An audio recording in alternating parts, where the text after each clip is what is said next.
Hey les bambing, j'espère que vous allez bien, en tout cas moi ça va nickel.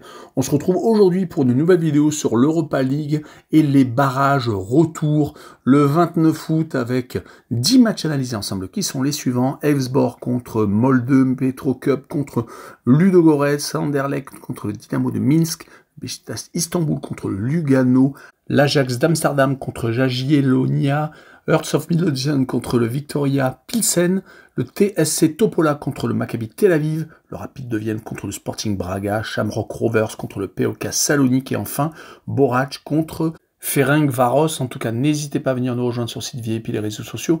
Tout est à l'écran et en description. N'hésitez surtout pas à mettre vos pronostics, vos critiques positives et négatives. Et surtout, n'hésitez pas à mettre votre petit pouce pour faire remonter la vidéo le plus haut possible. Et rejoignez la communauté où on a dépassé les 18 000 et on arrive tranquillement aux 18 100. Merci encore. Et on attaque avec Elfsborg contre Molde. Le club suédois a pris une légère avance sur Molde car ils se sont imposés 1-0 au match aller. Et ils ont surtout une dynamique très positive avec 7 matchs consécutifs sans défaite, avec 5 victoires et 2 petits matchs nuls. Ils sont par contre en championnat à la 5e position et sont décrochés des places qualificatives pour l'Europe. Ils ont réussi surtout à battre ce week-end l'IFK Göteborg 3-1 à la maison, donc c'est plutôt positif avant la réception de Molde, qui est donc actuellement 4e de son championnat au Danemark, qui vient également de gagner en championnat 3-0 contre Amcan à la maison, mais par contre il restait juste avant sur 2 défaites consécutives. Même s'ils avaient réussi à passer le tour précédent contre le Cercle de Bruges, ils s'étaient inclinés 1-0 en Belgique au match retour et ont donc continué par cette défaite contre Elfsborg à la maison. Mon pronostic sera une victoire du club suédois 1-0 à la maison avec le Drom Nobet et le pari remboursé 6 matchs nuls et une cote à 1,70. Et on enchaîne avec Petro Cup contre Ludogorets au match aller. Il n'y a pas eu photo. Petro Cup a été atomisé. Le club moldave a pris 4-0 contre le club bulgare qui de son côté est actuellement dans une très grosse forme, même s'ils sont 4e de leur championnat. Mais ils ont plusieurs matchs en retard dû au tour de Coupe d'Europe où on essaie de les mettre dans les meilleures dispositions. Un peu comme beaucoup de clubs en Europe. En tout cas, quand on regarde leurs derniers résultats, toutes compétitions confondues, à part l'élimination en Champions League contre Karabag, où ils ont complètement coulé au match retour, prenant 7-2 en prolongation, alors qu'ils avaient gagné au match aller en Azerbaïdjan.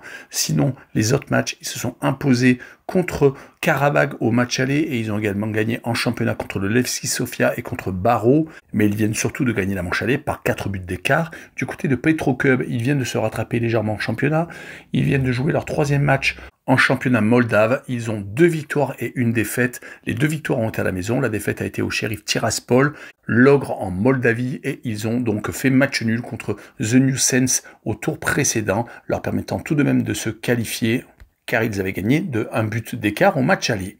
Leur bilan sur les 5 derniers matchs est donc de 2 victoires, 1 nul et de 2 défaites.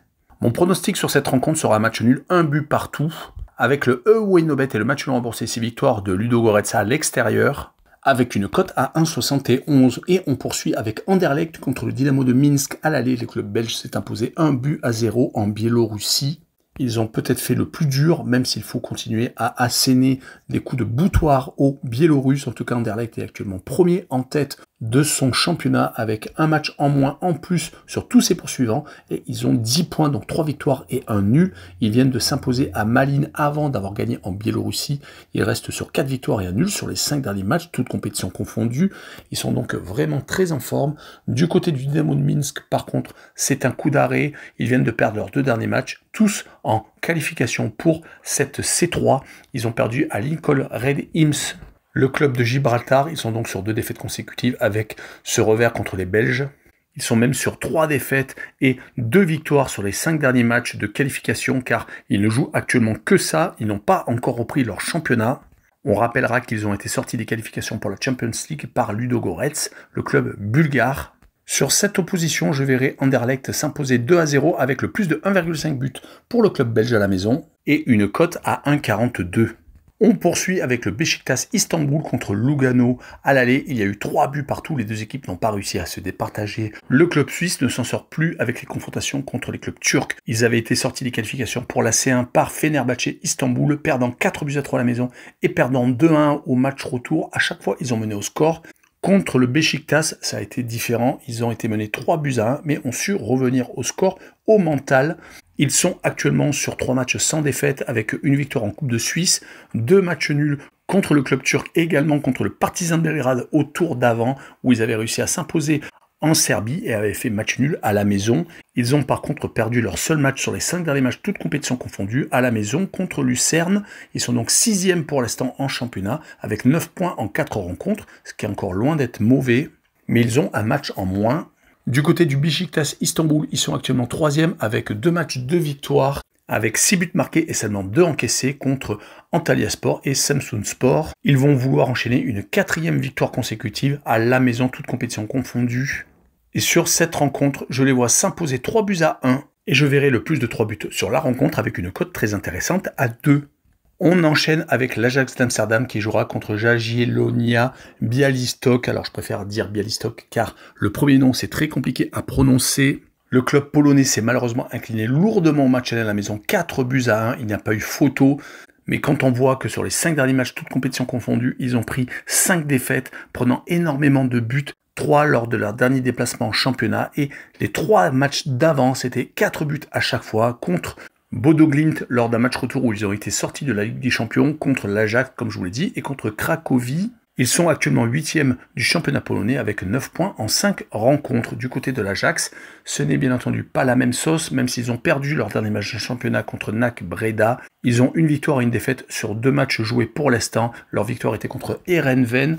Ils ont réussi à se qualifier pour ce tour de barrage, éliminant le Panathinaikos Athènes, même s'ils ont eu beaucoup de difficultés, perdant au match retour et gagnant au penalty alors qu'ils s'étaient imposés sur le même score au match aller en Grèce.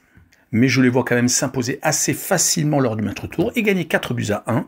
Et je verrai l'Ajax s'imposer avec plus de 2,5 buts sur le match avec une cote à 1,73.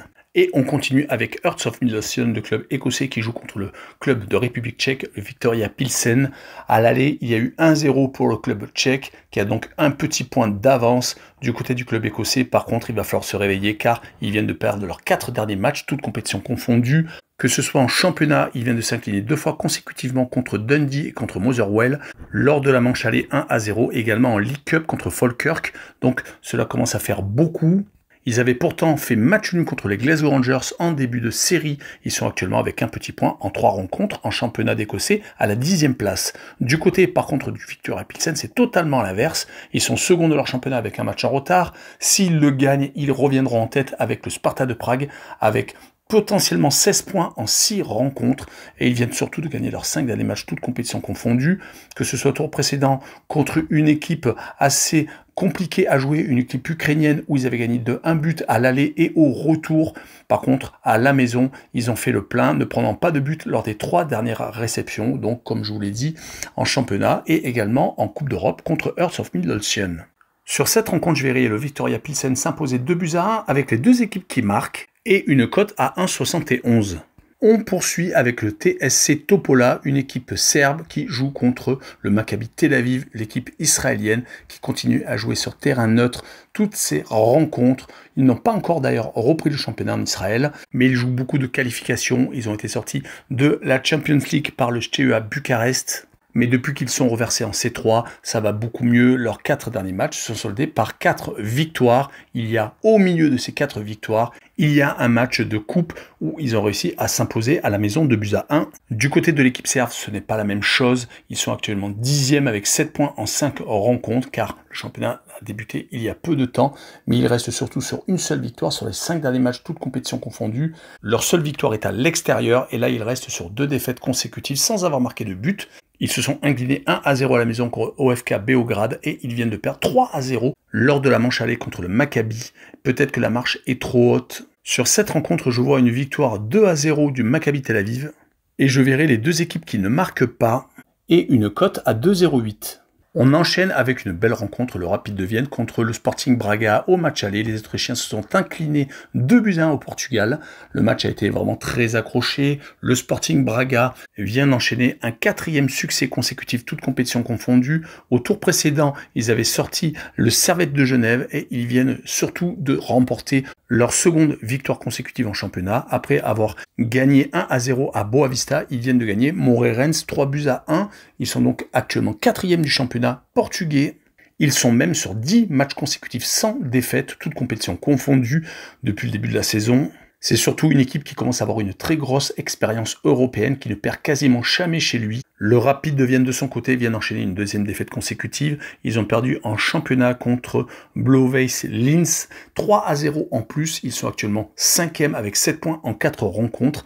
Après cette défaite contre le Sporting Braga, donc ils n'arrivent plus à gagner. Ils avaient gagné leurs 2 matchs juste avant, mais c'était à chaque fois à domicile, éliminant Trabzonspor au tour précédent, le club turc. Et ils avaient gagné une équipe de Vatens, 2-0 également. Ils n'avaient pas pris de but. Sur cette rencontre, je verrais bien un partage de points, un but partout, mais avec le Euro-Inobet et le match nul remboursé 6 victoires du Sporting Braga à l'extérieur, avec une cote à 2,03. Et la rencontre suivante sera Shamrock Rovers contre le PAOK Salonique. L'équipe irlandaise s'est effondrée totalement au match aller, prenant 4-0 en déplacement en Grèce. Le PAOK Salonique vogue sur 3 victoires consécutives, toutes obtenues à domicile, que ce soit en championnat où ils ont fait le carton plein. Actuellement, ils sont en tête avec 6 points en 2 rencontres. Gagnant avec +3 au goal average, 5 buts marqués, 2 seulement encaissés, et donc ce 4-0 contre les Shamrock Rovers. Ils se sont ressaisis après l'élimination en Champions League contre Malmö en prolongation. Malheureusement, ils avaient pourtant fait match nul en Suède, mais avaient pris 4 buts lors du match retour. Du côté des Irlandais, par contre, le championnat est en train de se terminer. Ils viennent de faire un match nul à la maison contre Galway et ils sont seulement sur une seule victoire sur les 5 derniers matchs, toutes compétitions confondues. C'était le tour précédent contre une équipe slovène, Celje, et ils avaient gagné après prolongation. Mais sur cette rencontre, je les vois s'incliner malheureusement pour eux 2-1 à la maison. Et je vois le club grec marquer le plus 1,5 but à l'extérieur avec une cote à 1,66. Et on finira avec Borac Banja Luka, l'équipe de Bosnie-Herzégovine qui jouera contre Ferencváros, le club hongrois, au match les 0-0. Donc tout est encore possible pour les deux équipes. Le club bosnien est actuellement avec un match, une victoire en championnat. Ils viennent de l'obtenir il y a 10 jours à domicile, gagnant 2-0. Ils restent sur 2 clean sheets consécutifs, ce qui est vraiment très positif. Ils ont surtout réussi à sortir l'Île-de-Qui, une équipe qui la saison dernière avait fait un très bon parcours et qui avait fini par la phase de groupe de la C4. Ils ont réussi à s'imposer en prolongation 3-1, après qu'ils se sont inclinés en île Féroé, et ils avaient été sortis de la Champions League par le PAOK Salonique. Du côté du Ferencváros, ils viennent d'attaquer le championnat parfaitement, 3 matchs, 3 victoires. Ils ont un match en retard car ils ont fait une petite pause pour cette opposition contre eux. Le club de Bosnie, il reste actuellement sur 4 matchs sans défaite, 2 victoires et 2 matchs nuls. Ils viennent d'ailleurs de sortir vainqueurs d'un affrontement contre Újpest. Dommage qu'ils aient été sortis de la Champions League par le club de Midtjylland, mais ils sont peut-être plus à leur place en C3. Sur cette rencontre, je verrai une victoire courte 1-0 de Ferencváros, avec le moins de 2,5 buts sur le match et une cote à 1,79. Voilà, on a fini avec cette vidéo sur l'Europa League. N'hésitez pas à venir nous rejoindre. Ciao les bambins!